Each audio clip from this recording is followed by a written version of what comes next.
नमस्कार, आप देख रहे हैं आरएडी न्यूज़। मैं हूं योगेश चक्रवर्ती। सम्राट अशोक विकास परिषद के तत्वाधान में पटना के संडल गार्डन में एक संगोष्ठी का आयोजन किया गया। इस संगोष्ठी को आरजेडी के राष्ट्रीय उपाध्यक्ष और बिहार विधान सभा के पूर्व अध्यक्ष उदय नारायण चौधरी ने संबोधित किया। इस दौरान उन्होंने कहा कि बौद्ध धर्म न सिर्फ भारत में बल्कि पूरी दुनिया में अपना झंडा गाड़ा, लेकिन जिस बिहार की धरती पर उसका उद्गम हुआ वहीं से लुप्त हो गया। आखिर इसकी वजह क्या थी, इसके पीछे का कारण क्या था, सुनिए उदय नारायण चौधरी को कि उन्होंने इस दौरान मौजूदा व्यवस्था और आर्यों पर किस तरह से प्रहार किया। और आप सब इस सभागार में बैठे हुए सम्राट अशोक के गोतिया लोग, उनके वंश के लोग, और यहीं से इतिहास भी बना है सम्राट अशोक का। जहाँ बैठे हैं इससे 1 किलोमीटर की दूरी भी नहीं है जहाँ से, तो इसीलिए मैंने कहा गोतिया लोग।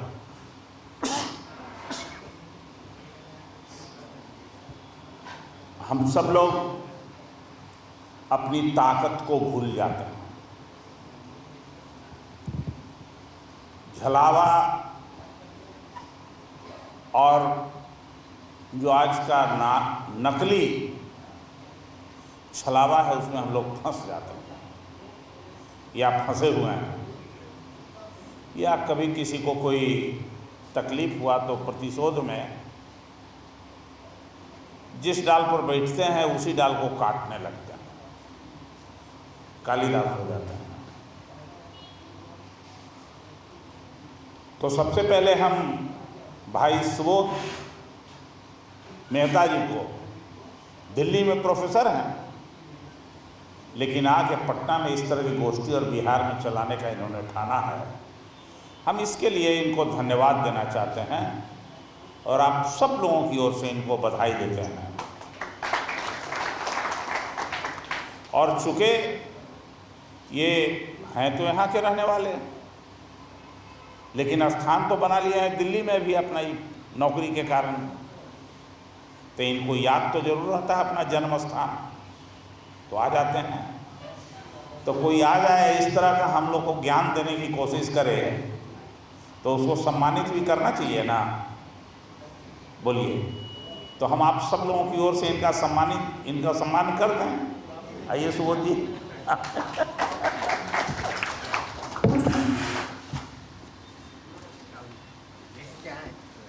अरे आइए ना मधु जी, इधर आइए, सामने में आइए।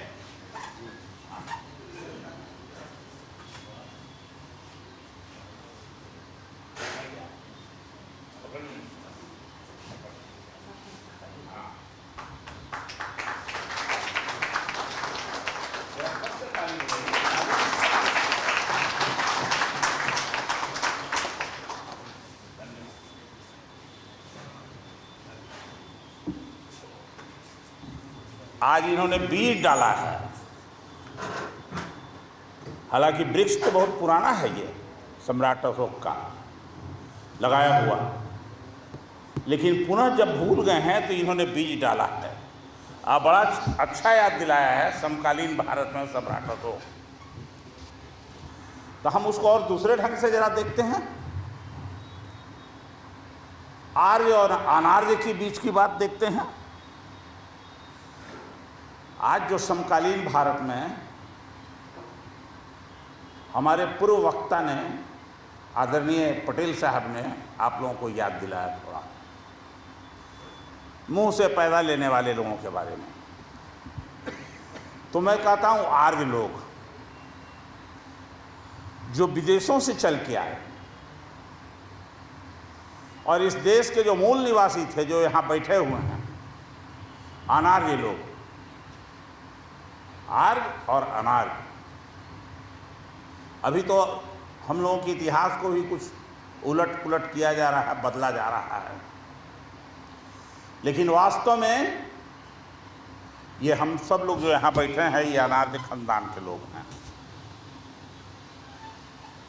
सम्राट अशोक के खानदान के हैं। जिस सम्राट अशोक ने पूरे दुनिया में शांति का संदेश फैलाने का काम किया, गौतम बुद्ध के विचारों को स्वीकार करते हुए, और गौतम बुद्ध का विचार इतना ज़्यादा फैला दिया है यहाँ से लेकर के पूरे दुनिया में सम्राट अशोक ने, कि आज दुनिया के दर्जनों देश बुद्धमय है, दर्जनों देश बुद्धमय है। लेकिन जहाँ बुद्धिज्म पैदा लिया, जहाँ सम्राट अशोक का स्थान है, वहाँ से बुद्ध खत्म हो गए।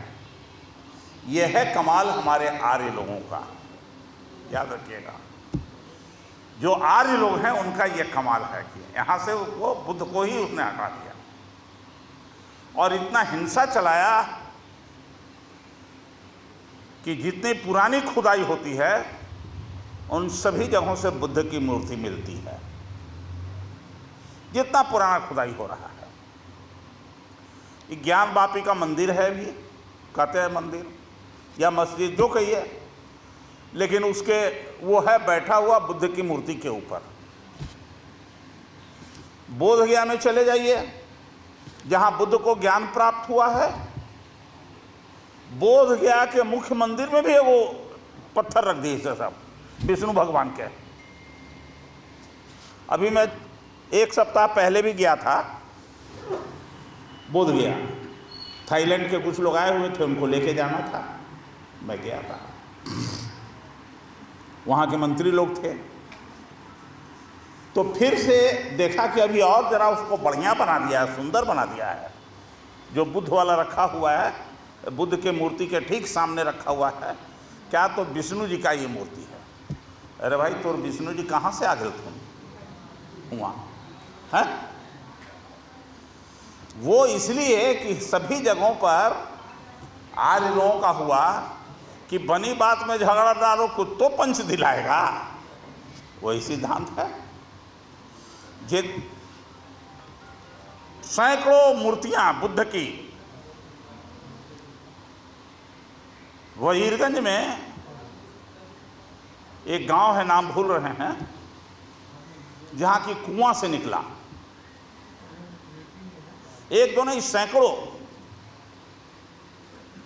उसको आर्कियोलॉजी डिपार्टमेंट ने उस गांव को चारों तरफ से जहां से निकला है कुआं को घेर घार कर दिया है, सुरक्षित कर दिया है। और केवल वहां नहीं, पूरे देश में है, क्योंकि ये देश तो बुद्धमय था। सम्राट अशोक ने अपने साम्राज्य को फैलाने का काम किया था, पूरे परिवार को, बाल बच्चा को लगा दिया था, बेटा महेंद्र को, संघमित्रा को, सबको लगा दिया बुद्ध के प्रचार में। और उसी के खानदान आप लोग बैठे हुए हैं यहाँ। लेकिन चंद आर्य लोग आए। अब आर्य लोगों के बारे में 1 मिनट खाली बोलेंगे, फिर आगे हम बढ़ जाएंगे। युद्ध करने के लिए कोई जाता है एक देश से दूसरे देश में, अशोक बाबू, तब बाल बच्चा महिलाओं को लेके जाता है साथ में, कि युद्ध करने के लिए जाता है तो अकेले जाता है, वो फौज के साथ जाता है, हथियार लेके जाता है। तब ये आर्य लोग जो आए थे पश्चिम से, यूरेशियन लोग, तो वो लोग कोई फौज लेके आए थे, फौजे से ना आए थे, कोई बाल बच्चा परिवार के लेके आया था, महिलाओं को लेके आया था। तो इसीलिए महिलाओं के बारे में उल्टा पुल्टा लिखा है आर्य लोग, और बच्चों के बारे में भी जो है उसकी अवधारणा, महिला के बारे में, अनार्यों के बारे में अवधारणा जो है वो है। और कह दिया कि हम लोग तो पैदा लिए हैं मुंह से, और स्रोत किसको बनाया? आगे ब्रह्मा जी ने लिखा दिया मनु जी को, डिक्टेशन दी उनको, मनु जी को डिक्टेशन दे दिया उन्होंने कि तू मुंह से पैदा लिया, कुछ लोग छाती से पैदा लिया, कुछ लोग पेट से पैदा लिया, कुछ लोग पैर से पैदा लिया। अरे भाई, इस वैज्ञानिक युग में एक आदमी भी कोई बता दे दुनिया में कि मुंह से कोई महिला बच्चा पैदा की है? अरे हम लोगों का जन्म तो मैं कहता हूं कि मैं अपनी मां के गर्भ से ही, उसके योनि से पैदा लिया। इसके अलावे कोई स्रोत है दुनिया में बच्चा पैदा होने का? लेकिन मुंह से बच्चा पैदा लिया, ये श्रेष्ठता दिखा करके हम ये सम्राट अशोक और बुद्ध के खानदान के लोगों को कहा कि तुम छोटा हो, अनार्य हो, अछूत हो, अलग अलग ढंग से। फिर इसमें भी अनेक भेद विभेद हो गए। तो मैं धन्यवाद देना चाहता हूं राम स्वरूप वर्मा जी को। मैं उनके प्रति नतमस्तक होता हूं, राम स्वरूप वर्मा जी के प्रति। मैं धन्यवाद देना चाहता हूं उपेंद्र नाथ वर्मा जी को। मैं धन्यवाद देना चाहता हूं शहीद जगदेव प्रसाद जी को। इन लोगों ने आधुनिक युग में जीवन भर सच्चाई को उजागर करने का काम किया। लेकिन दुर्भाग्य है कि उनके खानदान के लोग ही इसको भूल गए। हम सब लोग भूल गए हैं,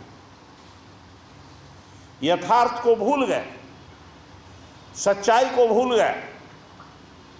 और तो और क्या कहें, जब जगदेव बाबू के परिवार को देखते हैं, जब वर्मा जी के परिवार को देखते हैं, तो सबसे ज़्यादा देखते हैं पगहा उगा बांध के बड़ा और सब करके वही लोग तैयार रहता है। उनके परिवार का लोग याद नहीं करता है लोग कि हम किस खानदान के हैं, हमारा सम्मान किसके कारण है, हमारा इज्जत किसके कारण बढ़ा है। अगर आपका इज्जत बढ़ा, सम्मान बढ़ा, तो उस विचार के कारण बढ़ा जो विचार राम स्वरूप वर्मा ने दिया, जो विचार शहीद जगदेव प्रसाद ने दिया, जो विचार उपेंद्र नाथ वर्मा ने दिया। और ये विचार किसका लिया हुआ था? ये विचार था बुद्ध से, सम्राट अशोक से ये विचार दिया। लेकिन हम अपने पूर्वजों को भूल जाते हैं। तो आज बहुत ठीक पटेल साहब ने याद दिलाया है कि हम छोटी छोटी बातों में फंस करके अपना ही नाश करते हैं। लेकिन इसको ठीक से समझाने के लिए और समझने के लिए प्रोफेसर सुबोध मेहता जी ने आज यहाँ इस संगोष्ठी का आयोजन किया। ये अपने आप में काबिल तारीफ है। इसके लिए मैं इनको धन्यवाद देता हूँ। सम्राट अशोक के प्रतीक चिन्ह, जो शांति का प्रतीक चिन्ह था, उसको समाप्त करने के लिए क्या ले आया भाई? एक संगोल ले आया है। अब जे कहिए सेंगोल कहिए, डेंगोल कहिए, लहसुन प्याज जे उसको कहना है कहिए। और वो किस चीज का प्रतीक है? वो प्रतीक है चोल वंश का राजा। जब एक राजा दूसरे राजा को अपना सौंपता था राज, तो उसको वो एगो डंडा दे देता था, लाठी,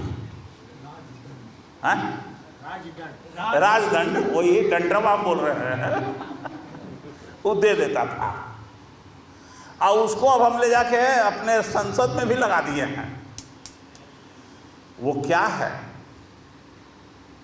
आज जिस तरह से दंडवत होकर के साष्टांग और सब करके और वहाँ पर कह दिया, वो मंत्र उंतर मारने वाला जो सब है, पर्ची उर्ची निकालने वाला,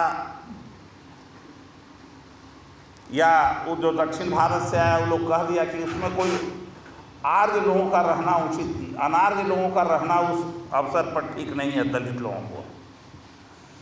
तो वहाँ राष्ट्रपति को जाने ही नहीं दिया, इसलिए कि अशुभ मान लिया उसको, इसलिए नहीं बुलाया गया वहाँ। और दूसरी ओर जो शांति का प्रतीक चिन्ह था, जिसको अम्बेडकर ने स्वीकार किया, गांधी ने स्वीकार किया, राम मनोहर लोहिया ने स्वीकार किया, सब लोगों ने जिसको स्वीकार किया, यह अशोक चक्र जो पूरे दुनिया में हुआ स्थापित, उसके दाम को घटाने के लिए, हाँ, उनको घटाने के लिए दाम को सम्राट अशोक के, चूंकि वो शांति का प्रतीक है, डेमोक्रेसी का प्रतीक है, जनतंत्र का प्रतीक है, लोकतंत्र का प्रतीक है, तो उसको समाप्त करने के लिए जो दूसरे देश में भी जाता, हमारा पासपोर्ट पर जो होता था अशोक का चिन्ह, वो शेर वाला एक किसान अशोक चक्र वाला, उसको उसके बदले में एक पार्टी का चिन्ह लगाने की चेष्टा किया गया। आप समझिए कि क्या क्या हो रहा है। उसको समाप्त करने के लिए दिल्ली में जो नया संसद भवन बना है, एक ऐसे शेर को दिया गया है उसमें चिन्ह कि जैसे लगता है कि वो आ जाएगा बक उठ के, मुंह फाड़ करके एकदम से, जैसे गुस्सा में होता है शेर। लेकिन वास्तव में जो सम्राट अशोक के अशोक चक्र में जो शेर है, वो तो बहुत ही शांत स्वभाव में है, जो प्रेम, मोहब्बत और शांति का संदेश देता है, मानवता का संदेश देता है। शेर हो करके भी विश्वास करने लगता है कि हम तो शांति के प्रतीक हैं, लेकिन उसको हटाया जा रहा है। और जो उस खानदान के लोग हैं, हम लोग यहाँ बैठे हुए हैं, भुलाते जा रहे हैं। कोई चीज़ की कमी है ये यहाँ, उनकर खानदान सम्राट अशोक के गोतिया की कोई चीज़ की कमी है? पैसा की कमी है, इज्जत की कमी है, ताकत की कमी है, कोई कमी है? बोलिए। पूरा ताकतवर है, ज्ञान है, बुद्धि है, तो एक को अंजलि तो उसमें से निकाल के अपने वंश के जिंदा करने के लिए निकल पड़ना चाहिए कि नहीं निकलना चाहिए? बोलिए। अरे एक एक अंजलि निकालेगा इतना में तो साला पूरा पटना खा लेगा। लेकिन हम मूल बात यह है कि हम लोग अपने वंश को समझ नहीं पा रहे हैं, अपने गोतिया को के विचार को समझ नहीं। हम तो धन्यवाद देते हैं सुबोध जी को, और एक और थे वार्ड पार्षद जो उन्होंने कहा कि सभी बैठका में जहाँ जहाँ है आपका बैठका, उन सभी बैठकाओं में एक प्रतीक चिन्ह अशोक सम्राट के चक्र का लगाइए। हम समझते हैं आज यहाँ से संकल्प लेके जाइए कि सभी बैठका में हम लोग इसको लगाने का काम करें। साथ साथ ये भी उसमें लगाइए, 10 लाइन लिखिए, शांति का संदेश, मानवता का प्रतीक, भाईचारा का प्रतीक, बंधुत्व का प्रतीक है ये, जो शांति के संदेश को रोकता है। मणिपुर में रुक रहा है ना शांति का संदेश, मानवता तो वहां कोई चीज रही नहीं। जिस तरह का घटना घटी है उसको देख करके तो इंसान अपना आंखें बंद कर लेगा। ठीक ही कहा कि हमारी रोशनी आँख की चली जाए, लेकिन उस पर नहीं खुलता है मुंह। दिल्ली में बैठा हुकूमत का मुंह खुलता है दूसरा चीज पर। भाई आप लोगों को लगेगा कि पार्टी का बात कर रहे हैं, लेकिन मजबूरी में तो कहना पड़ेगा।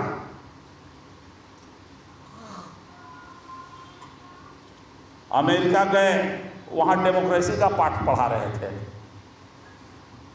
By the people, for the people, of the people. यहाँ आके क्या करना शुरू कर दिए?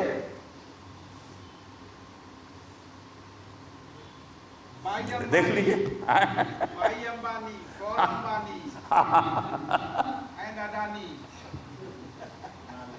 खत्म हो गया डेमोक्रेसी। लड़कियन सब जो पहलवान हले ओलंपिक में गई, गोल्ड मेडल जीत गई, उसके साथ जो घटना हुआ उस पर कोई आवाज़ नहीं। कहाँ चला गया डेमोक्रेसी भाई? कहाँ चला गया? मानवता, इंसानियत, भाईचारा, प्रेम, मोहब्बत कहाँ चला गया आपको? तो हमारे और आपके दिमाग को खखोरा जा रहा है हिंदू और मुसलमान के नाम पर, केवल खखोरा जा रहा है। अब ठीक ही कहा किसी ने कि शेर से नहीं डर लगता है, गाय को देख कर डर लगता है। गाय से आदमी ज्यादा डर रहा है। गाय के एगो मर जाए कहीं, उसको ले जाके फेंक दिया जाए कहीं मंदिर के सामने में, तो तुरंत वहां सैकड़ों आदमी का दंगा हो जाएगा। क्या बात है? इसको कितनी बढ़ावा दी जा रही है।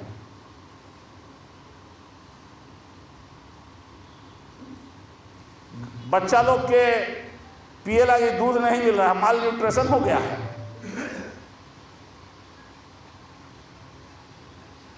पोषाहार के अभाव में कितना बच्चा दवा के अभाव में मर रहा है, लेकिन यहाँ गणेश जी के दूध पिलाने में लगल है। अब भाई गणेश जी दूध पिया था है? तो इसीलिए हम रामदेव जी कभी कभी कहते हैं कि जो गणेश जी को दूध पिलाने जाते हैं उनको देवता कहते हैं। वो देवता थोड़े हों, तो लेवता हैं, लेने वाले हैं, वो तो देने वाले तो है नहीं। तो आज आपने बहुत ही जाने अनजाने में एक ऐसे विषय को छेड़ा है सुबोध जी, जो आज का विषय हमारे लिए बहुत ही महत्वपूर्ण है। अगर अपनी अस्मिता को बचानी है, अपने आगे आने वाली पीढ़ी को बचाना है, तो चलिए यहाँ से संकल्प लेके जाइए कि सम्राट अशोक के विचारों को, डॉक्टर भीमराव अम्बेडकर के संविधान को, और साथ ही साथ गौतम बुद्ध के विचारों को, भगवान नहीं थे गौतम बुद्ध, विचार था, गौतम बुद्ध के विचारों को हम अपने आप में लागू करेंगे, आगे बढ़ाने का काम करेंगे। यही आज के इस संगोष्ठी की सबसे बड़ी सफलता होगी। ये संकल्प लेके चलें हम लोग, और कम से कम 5-10 लोग मिल करके एक बैठका से दूसरे बैठका में जा कर के पटना के सभी वार्ड में अगर आप एक एक अशोक चक्र को लगा देते हैं, सम्राट अशोक चक्र को, तो हम समझते हैं बहुत भारी उपलब्धि होगी और इससे एक नया संदेश जाएगा। जब गौतम बुद्ध ने, सम्राट अशोक ने यहाँ से अफगानिस्तान और दूसरे देशों में अपना भेज दिया विचार को, तो नहीं सब इतना आदमी मिल के पटनों में न दे सकता है ये विचार, बतावा हो सका है कि ना हो सका है। और मंदिर और बतासा के लिए मंदिर मत तोड़िएगा। हम लोग बतासा के लिए मंदिर तोड़ देते हैं, बिचारे में तोड़ देते हैं, याद रखिएगा। तो इतना ही कह के हम अपनी बात को समाप्त करते हैं कि चलिए, सम्राट अशोक अमर रहे, सम्राट अशोक अमर रहे।